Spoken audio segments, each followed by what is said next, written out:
Vous écoutez Réseau Santé, votre podcast des médecines complémentaires. Voici votre animatrice, Marie-Lise Pelletier. Bonjour, chers auditeurs. Bienvenue à Réseau Santé. Aujourd'hui, en entrevue, je vais avoir le plaisir de m'entretenir avec Nicolas Desjardins, doctorat en médecine intégrative. Bonjour, Nicolas. Bonjour Marie-Lise, ça va bien? Bonjour, ça fait longtemps qu'on ne s'est pas vu. Je suis contente de te voir la face. Puis, je voulais vous le dire ici aux auditeurs qu'on va discuter aujourd'hui, on va jaser en fait de nœuds, je le dis comme il faut, nœuds errants. Tu vas nous expliquer tantôt en détail c'est quoi. Moi, je te suis. J'aime ça regarder tes Instagram, les vidéos que tu postes, ton Facebook. Je suis toujours bien impressionnée. Je trouve ça vraiment trippant. On se connaît depuis quand même plusieurs années. Puis, le monde ne te connaisse pas. Nos auditeurs ne te connaissent pas. Fait que j'aimerais ça en partant, juste en connaître un peu plus sur ton parcours. Donc, c'était un parcours assez atypique, là, je dirais. J'ai commencé à avoir déjà des troubles de santé. J'avais 5 ans, je me rappelle, j'étais suivi en podiatrie. Donc, des belles petites semelles pour mes pieds qui rentraient à l'intérieur avec les genoux. Ça a fini qu'à 12 ans, j'ai arrêté d'aller faire tous mes cours d'éducation physique à l'école parce que j'avais trop mal aux jambes. 17 ans, l'option qu'on m'a donnée, c'était la chaise roulante là, qui s'en venait, où j'ai porté un peu des orthèses à la Forrest Gump. Donc, ça allait super bien. Donc, finalement, j'ai réussi à finir l'école. Je me suis lancé à mon compte en informatique, puis dans d'autres choses. Finalement, à 25 ans, je travaillais beaucoup sur la route. J'allais faire des réparations de domicile, des choses comme ça. À 25 ans, ça tombait que j'étais dans mon automobile, puis je tournais la tête vers les angles morts, puis je commençais à avoir des blackouts. Je voyais noir quand je tournais la tête.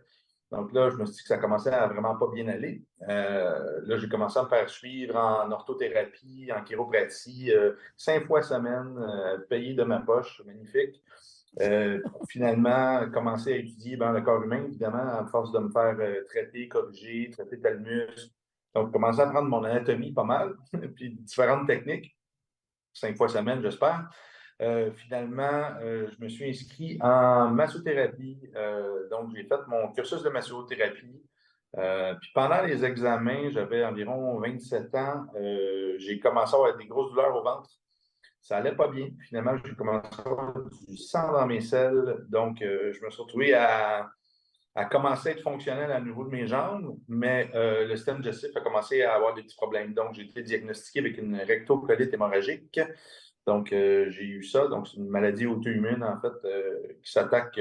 Probablement que c'est la même chose que j'avais au niveau de mes articulations plus jeunes. Puis après, au niveau du système digestif, on dit souvent que les maladies auto-immunes, ça vient en 3 maladies. Donc, j'attends la 3e avec impatience. Mais ce que les gens ne savent pas non plus, ceux qui vont sûrement aller voir ton Instagram ou ton Facebook, je fais une parenthèse, c'est-à-dire que tu es une méchante pièce d'homme. Tu n'es pas un petit maigre, hein? On a quelqu'un quand même de carré, une bonne ossature. Parce que quand tu parles de ça, tu sais, je peux avoir une image. Moi, je te connais, bon vivant, puis bien charpenté quand même, malgré tous les petits, si j'ose dire, les handicaps que tu me dis quand tu étais jeune. On ne s'attend pas à ça, là. Ouais. Là, j'ai perdu quand même les 3 dernières années. Je suis mort 2 fois cliniquement, on pourrait dire, à l'hôpital. J'ai perdu à chaque fois 76 livres, donc environ 34 kilos les 2 fois que je suis rentré à l'hôpital. Donc, j'ai perdu un peu de cette magnifique musculature. J'ai dents normales en ce moment, mais c'est un sacré chemin de vie, en fait. Donc, c'est des beaux petits rappels de l'importance de la santé au quotidien. Donc, je pense que c'est ça, que d'avoir vécu ça, ça a transformé, en fait, c'était pas du tout quelque chose dans quoi je voulais étudier plus tard. Moi, j'étais vraiment informaticien à fond là-dedans. Puis, je suis devenu un thérapeute, puis c'est devenu un peu comme une mission personnelle, hein, parce que tout le monde me disait, c'est chaise roulante, c'est fini. Puis, ça ne savait pas quoi faire avec moi. Puis, moi, j'étais entêté, puis je me disais, non, non, c'est pas vrai, c'est impossible. Le corps, il faut que tu le générer. Puis, je me suis lancé dans la formation un peu comme un dingue.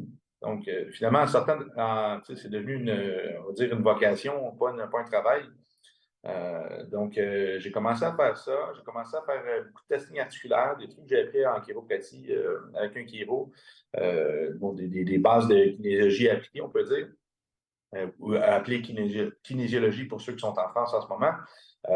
Donc, apprendre à communiquer avec le squelette, le testing musculaire. Donc, je relâchais les muscles en masso. Je me demandais pourquoi les muscles devenaient toujours tendus.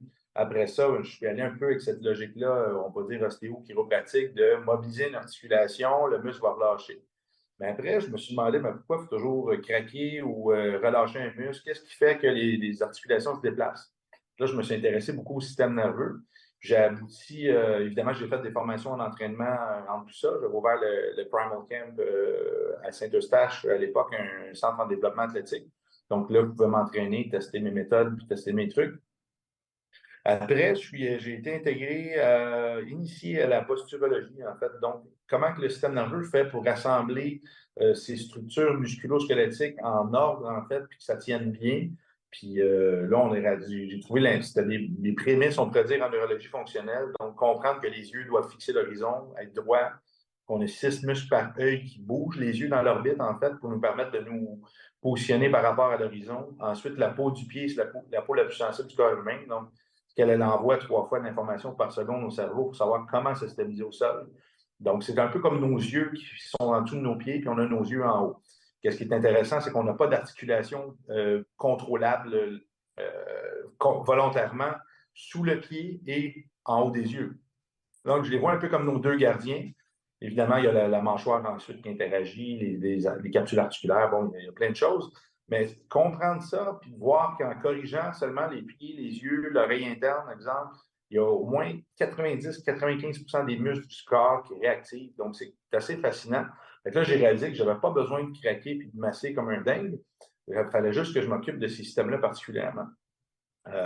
Donc, au Québec, il y a eu un changement de loi au niveau des mobilisations articulaires. Moi, je suis passé dans le tordeur en premier parce que je faisais beaucoup de vidéos par rapport à ça. Donc, j'étais vraiment en avant-plan là-dessus. Puis l'année d'après, ils ont enlevé les droits aux ostéopathes de craquer. Donc, la plupart continuent encore à le faire, malheureusement pour eux. Moi, j'ai arrêté parce que j'ai développé des méthodes qui font que je n'ai plus besoin de craquer. C'est quand même intéressant. Mais je suis passé dans le tordeur, donc j'ai eu assez de médiatisation par rapport à ce côté-là. Puis, bon, ils ont parlé de pratiques illégales de médecine, etc. Parce que si je bousais, par exemple, une articulation du poignet ou n'importe quoi, je prétendais être un chiro, un masso, et un chiro, excusez-moi, un physio et un médecin, parce que c'est eux qui ont les droits de pratique maintenant. Donc, voilà. Donc, c'est un peu, ça, c'est une partie de l'aventure. Je pense que c'était intéressant pour moi parce que ça m'a permis d'inventer un nouveau système qui est beaucoup plus performant. Puis en même temps, j'étais très confiant en moi dans mes méthodes à l'époque. Puis, ça fait du bien à l'ego, des fois, de manger quelques claques sur la gueule, des choses comme ça. Ça m'a permis de me reposer, de réfléchir, puis de m'asseoir sur le tableau à dessin. Puis c'est là que les nouvelles méthodes sont venues. Donc, dans ce parcours-là, ensuite, bien évidemment, je faisais de la naturopathie chez vous aussi. Ça, c'est vraiment toute une super école. J'adore ce que tu présentes parce que justement, tu vas très, très loin dans les sujets. Puis ça, j'aime ça. Donc, en nutrition, j'ai fait aussi beaucoup d'autres formations connexes reliées au sport avec la nutrition sportive, etc. Finalement, dans tout ça, j'ai atterri en médecine chinoise à cause que je commençais à faire des liens, dont le travail de pas Goodman, lui, excuse-moi. Dr. Diamond, excuse-moi. Dr. Diamond qui a fait des liens entre le système musculaire et les méridiens. Donc, exemple, qui est une base qui est appliquée aussi beaucoup maintenant, et le système émotionnel. Quand j'ai commencé à jouer avec ça, j'ai trouvé ça vraiment intéressant. Exemple, le méridien du pancréas va être lié à l'anxiété. L'anxiété par rapport au futur, l'insécurité, etc., va être lié au grand dorsal, puis à l'éminence ténor au niveau du pouce, puis l'index. Donc là, après ça, je faisais des testings musculaires, je testais les méridiens, puis il y a des belles relations. Après, j'allais jouer avec le système émotionnel, voir ces systèmes de croyances-là. Évidemment, je ne suis pas psychologue, mais je me suis amusé à faire des corrélations avec ça. Puis ce système-là, il est vraiment efficace. Puis après ça, je me demandais pourquoi on n'utilisait pas ça au niveau de la posture. On veut forcer des muscles à engager, on veut les entraîner, on veut les détendre, on veut bouger les articulations pour les muscles actifs. Mais si ça vient des émotions, si ça vient des méridiens, il n'y avait absolument rien de concret là-dedans, dans ce domaine-là, à part en kiné appliqué, on va dire.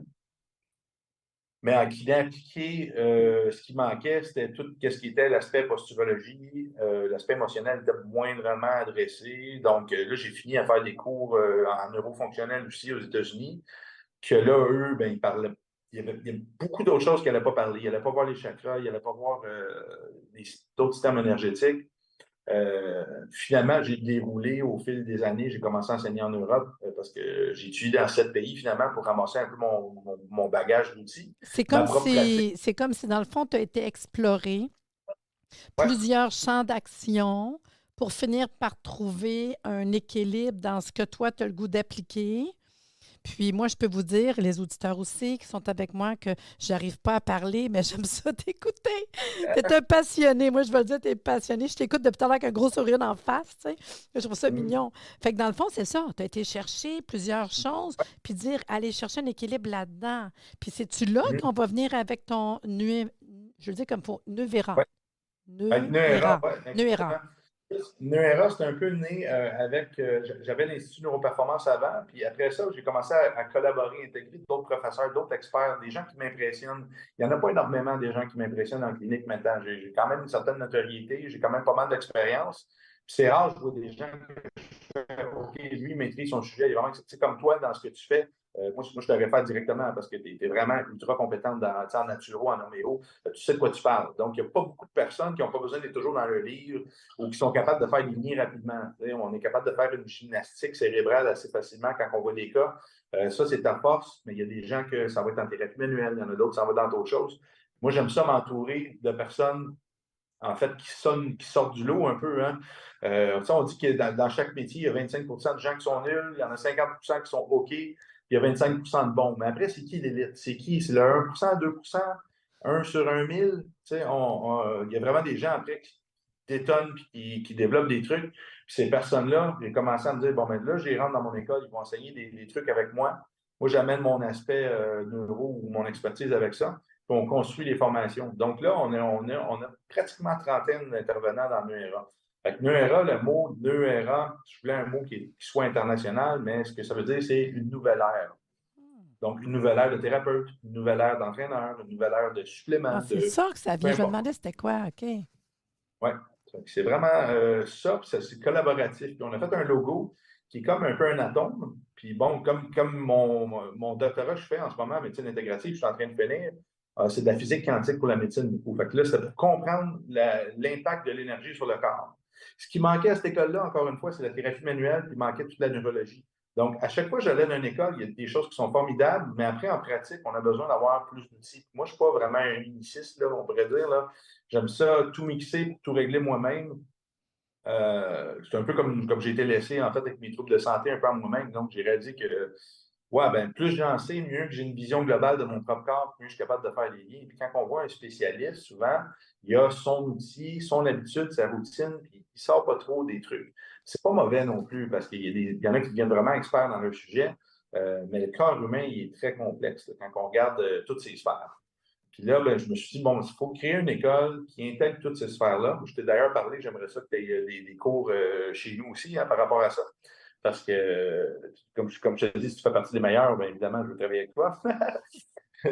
Mais en regardant le corps humain de sa façon biochimique, émotionnelle, structurelle, énergétique, en combinant des techniques de thérapie manuelle, des techniques de thérapie énergétique, de tout ça, après ça, on a vraiment une vision du corps humain qui est vraiment intéressante, mais il n'y a pas d'école qui offre, en fait, ce champ-là. Puis je me dis qu'on est encore au début, nous, je ramène la physique quantique, pas la physique quantique très populaire. Là, on est en train d'écrire des cours avec des gens qui ont étudié en physique vraiment que c'est quoi le monde électromagnétique, comment ça fait, comment ça interagit de façon biophysique avec le corps humain. Puis, tu sais, d'aller plus loin, en fait, d'essayer de valider des méthodes. Il y en a qui sont déjà là, hein, qui ça fait longtemps, mais il n'y a pas assez d'explications scientifiques en arrière. Puis ça, c'est quelque chose que je veux mettre en avant-plan. Les chakras sont là, ça fait 5000 ans, mais c'est quoi exactement? Comment on peut interagir avec eux? Qu'est-ce qu'ils vont faire dans le corps? Comment on peut faire un avant-après en consultation? Tu sais, enlever du subjectif, mettre plus d'objectifs.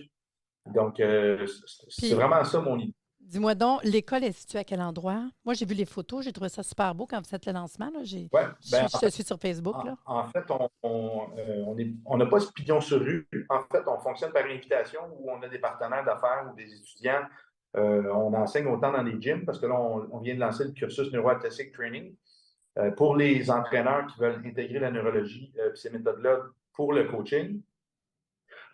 Puis sinon, c'est drôle, on a un gros succès en ce moment dans une école, Fort Cora, en France. C'est des ostéopathes animaliers qui utilisent nos techniques sur des animaux qui ont des résultats fous. Ben, tu sais, on voit la Ah, même logique avec l'homéopathie animale aussi, que c'est super intéressant, là. ah ouais. Puis que les animaux, il n'y a pas de placebo. Ça, c'est génial. Donc, c'est un autre truc que quand ça marche, ça marche. Il n'y a pas de. Fait que dans le fond, c'est comme des cours adaptés que tu peux aller offrir à un endroit où tu les offres à ton Ouais, école. ouais, c'est ça. J'ai mes propres cursus. Là, qu'est-ce qu'on fait? C'est qu'on met le maximum de cours en ligne. On s'est adapté avec le COVID. Mais souvent, exemple, mon cursus de posturologie de l'UNRA, c'est six formations. Puis ces formations-là, les gens vont suivre la théorie en ligne, vont faire leur examen en ligne. Sauf qu'ils ont 3 ateliers pratiques dans l'année, qui sont d'environ 3 jours chacun, supervisés avec un professeur que j'engage qui regarde s'ils sont capables de maîtriser les trucs en pratique. Donc là, on fait des trucs en salle, mais on suit des cours à la carte qu'on donne en salle parce qu'on a beaucoup de demandes.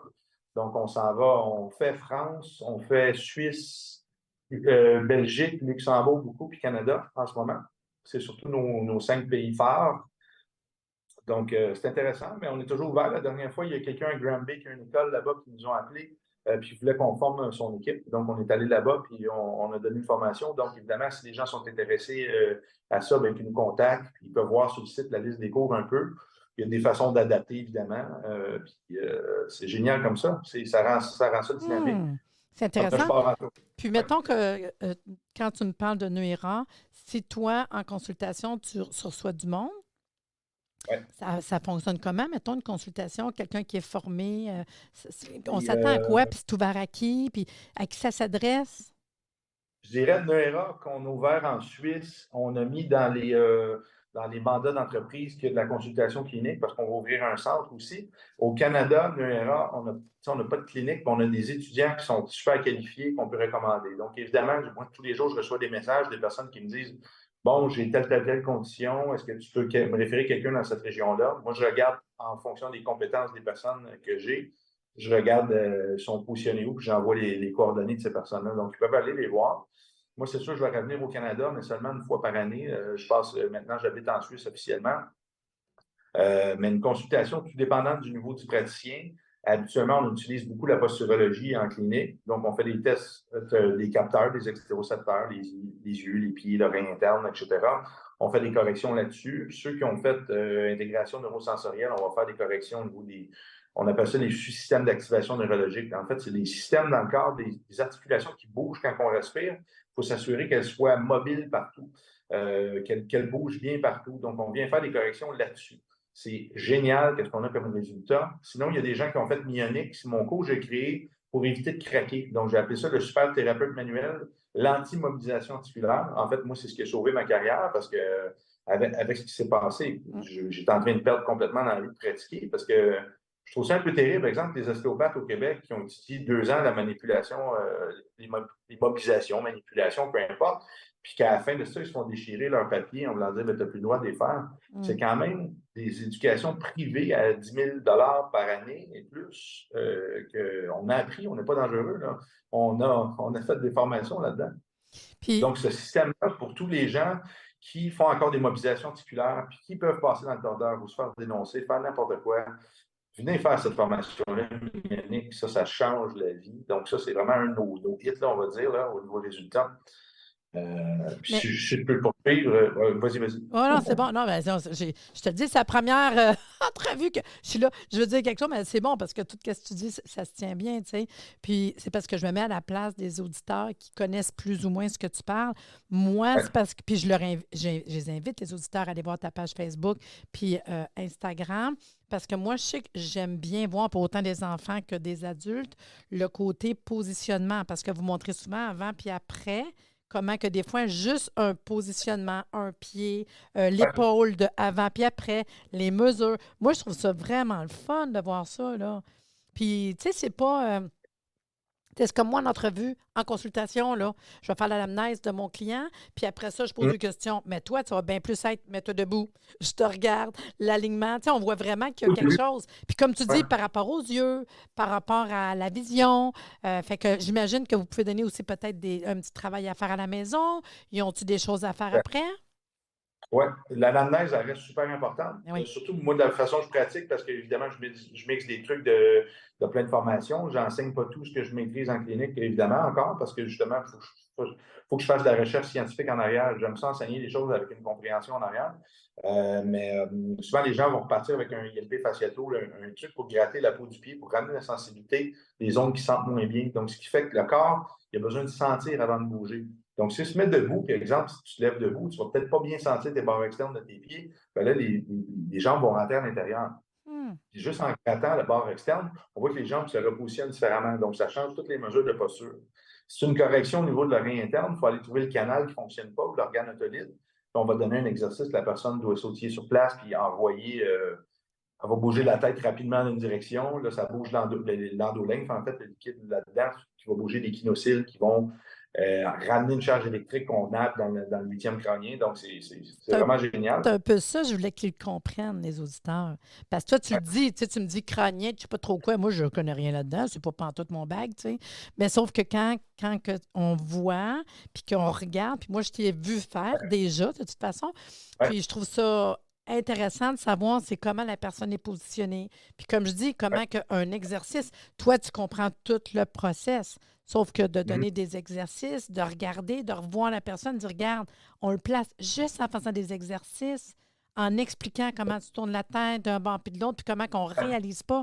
Puis je sais que je dis tout le temps vos vidéos, parce que je trouve ça le fun à voir quand même, tu sais, parce que c'est quelque chose que je trouve que, oui, ça s'explique d'un podcast un peu. Quand ils sont des gens dans le domaine, c'est correct, mais quelqu'un qui n'est pas dans le domaine, puis qu'on se dit, wow, quand est-ce que moi, je pourrais référer mon client? Quand est-ce que moi, je pourrais aller consulter? Comme tu dis, quelqu'un qu'on sent peut-être aussi, j'ose pas dire le mot croche, c'est pas fin de dire ça, mais il y a un déséquilibre. Un déséquilibre, tiens, c'est plus beau. Un déséquilibre, on le voit. Des fois, tu regardes du monde puis tu vois bien que l'épaule est de même, là. Tu vois bien que la tête, ou qu'ils me disent que la tête ne tourne plus jusqu'à là-bas, puis elle ne va plus jusqu'en haut, le petit bras ne bouge plus. Hey, ça, c'est des affaires qui sont le fun, là. Les gens qui marchent bizarre, les gens qui sont toujours en train de changer d'une jambe puis de l'autre. C'est intéressant. Quand on a des cicatrices, des tatous aussi, ça affecte beaucoup ça. Je sais Les que tu as fait adhérences. temps, donc les appareils en métal aussi, ça va affecter ça. Donc, c'est vraiment intéressant. Mais qu'est-ce qui est bien de cet outil-là, les outils en neurothérapie générale, pas juste posturologie, c'est qu'on peut faire un avant, après, on fait la correction, puis tout de suite, un bon changement dans le corps. Là, je te dis ça, exemple, tu fais de l'homéopathie, de la naturopathie. Quand on donne un supplément à quelqu'un ou un remède homéopathique, c'est difficile d'avoir un changement immédiat. On ne le donne pas dans les mains puis que la personne se transforme. Donc, c'est un acte de foi un peu. Des fois, on se dit, bon, on va se revoir, Puis des fois, c'est des pleurs aussi, hein, des pleurs énergétiques, des pleurs pour que l'organe se reminéralise. Bon, aussi, c'est assez long des fois, là, ça peut être décourageant, mais quand tu fais l'exercice, tu le vois tout de suite. Moi, je trouve que ça va bien, puis c'est intéressant parce que la personne voit tout de suite, il y a un effet wow qui est là, qu'en naturo, on a de la difficulté à avoir. Là, je ne suis pas en train de dire que la naturo, c'est pas bon. Non. L'effet est beaucoup plus long à cause qu'il faut ramener, exemple, quelqu'un qui manque d'un type de vitamine ou d'un minéraux avant que remplir la cellule, puis que ça soit en circulation, que ce soit physiologiquement dans les normes, ça demande du travail. Mais d'un autre côté, la neuro, je donne un exercice, ça corrige, oui, instantanément. On voit que le corps, lui, est content, mais après, s'il n'y a pas de rééducation, c'est-à-dire de répétition, ça va se démyéliniser. Donc, qu'est-ce qui va se passer? Que les neurones ne font pas des connexions synaptiques assez fortes. La personne, tranquillement, ça va se défaire, le travail. Donc, il faut le faire, exemple, les yeux, l'oreille, c'est 5 fois par jour, pendant un mois. Fait que si la personne le fait 5 fois par jour pendant un mois, ben, elle va l'avoir fait 150 fois. Donc, c'est comme si tu tranches tes mois en bagnole, mais si tu viens 150 fois, il y a très peu de chances que tu prennes un GPS la 150e fois. C'est comme enregistrer un changement. Exactement. Donc, ça, c'est la neuroplasticité. Puis, ce qui fait qu'on connecte, en fait, nos neurones après. Puis, c'est de la répétition, c'est du par cœur, puis on apprend comme ça. Il faut rééduquer le système, le corps humain à retourner dans sa position optimale. Donc, on doit lui demander, OK, d'où que ça vient, ce problème-là? Ça vient des pieds, des yeux, de l'oreille, de la peau. Ensuite, on fait les corrections appropriées. Dans la consultation, la personne est droite tout de suite en sortant. Puis, à partir de là, qu'est-ce qui a fait que tu étais droit? C'est en corrigeant les capteurs qui font défaut. Puis après ça, on fait des suivis, on réévalue si la personne a besoin de. Des fois, il y a des exercices supérieurs, on va dire. C'est comme des couches aussi, un peu, là. Des pleurs d'oignon, là. Je trouve ça super intéressant. Ouais. Puis dis-moi donc, pour faire de la consultation, comme tu dis normalement, j'imagine qu'il y a des suivis. Mais on voit des résultats assez rapides. Juste être sûr, justement, que le corps n'oublie pas. Puis, il n'y a pas d'âge, dans le fond, j'imagine, là. Y a-tu... Moi, je viens de traiter aujourd'hui une Suédoise et un Islandais. Des gens d'ailleurs, là, c'est quand même drôle.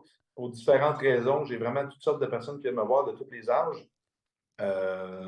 Les mieux, c'est si on pourrait prendre les enfants, bébés, regarder leur santé, Ouais. regarder leur réflexe cognitif, ça serait tellement génial parce que plus tard, après, on construit notre cerveau avec notre mode de vie. Mm. Puis c'est difficile de faire travailler des adultes avec des exercices. On est tous occupés, on a tous un boulot, des enfants, etc., des familles, un conjoint. Donc, ça devient plus difficile de travailler avec des personnes plus vieilles. Mais ça ne veut pas dire que la neuroplasticité du cerveau, on a la capacité jusqu'à notre mort de créer des connexions synaptiques, d'apprendre.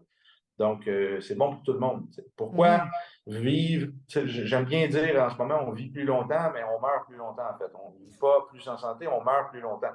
C'est un peu ça. Donc, pourquoi pas s'occuper de soi puis retrouver notre plein potentiel en fait? C'est un peu ça. Parce que moi, ce potentiel-là, dans ma vie, je ne l'ai pas eu. Hein? J'étais handicapé, après j'ai eu des maladies du système digestif. Je n'ai jamais pu performer comme je voulais. Bon, tu sais, tu me connais, j'étais un hyperactif hein, comme toi. Mais je me dis, ça aurait été quoi si je ne perdais pas du sang tous les jours, je n'aurais pas eu de douleur, j'aurais été probablement plus calibré, plus centré, moins pressé, j'aurais été. On ne le sait pas, on ne le sait pas. Puis ça, tant qu'on ne se fait pas évaluer, puis moi, j'ai eu des douleurs chroniques au cou toute ma vie. Puis là, j'apprends que, exemple, mon œil gauche est dominant, puis j'écris de la droite, donc je suis toujours en torsion pour faire mes trucs. Puis tant qu'on ne se fait pas évaluer, on ne se rend pas compte de ces choses-là, en fait. Donc, on continue à empiler après. Ça. Puis dis-moi donc, ta page Facebook puis ton Instagram, on te suit sur quel nom? Oui, sur Instagram, c'est Neura, Neura Official en anglais, Official. Sur Facebook, on peut écrire directement Neura, on devrait tomber sur la page. On a fait un groupe public aussi, souvent les gens viennent nous parler de leur cas. On a mis ça là-dessus, c'est intéressant. On fait des coms, exemple, j'ai déjà partagé des trucs là-dessus aussi. Puis, as-tu un site Internet? Oui, c'est Academia, ACADEMIA, Neura, NEUERA.com. Prochainement, on va avoir la page Europe. On est en train de faire ça pour nous aider à séparer les choses correctement. Là. Mais voilà. Mais on va quand même mettre tous les liens dans l'information du podcast. Tu es super gentil, Nicolas. Merci d'avoir pris du temps. Puis même moi, j'en ai appris plus parce que je ne savais pas tout ça. Moi, je te suis, mais je regardais un peu de reculons tout ce que vous faites parce que j'aime beaucoup vous suivre. De toute façon, tu le sais, je fais des likes partout. Je trouve ça vraiment le fun. Puis je pense que c'est quelque chose qu'il faut faire connaître de toute façon de plus en plus. Puis il y a plein de belles solutions. Puis même que nous, les thérapeutes, qu'on pourrait référer des gens. Si on veut référer, il faut connaître. Fait que moi, je pense qu'aujourd'hui, c'était une des missions que je me faisais de te faire connaître pour le côté Neura. Je trouve ça vraiment gentil. Bien, merci beaucoup d'être venu. Merci. Envers tes fins. Puis, on se reparle bientôt. Là. Puis, pour vous, les auditeurs, je vous dis tout simplement à bientôt.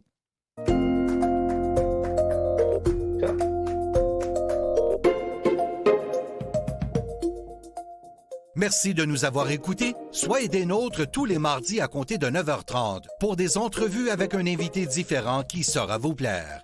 Si vous aimez le podcast, abonnez-vous pour être informé et partagez en grand nombre.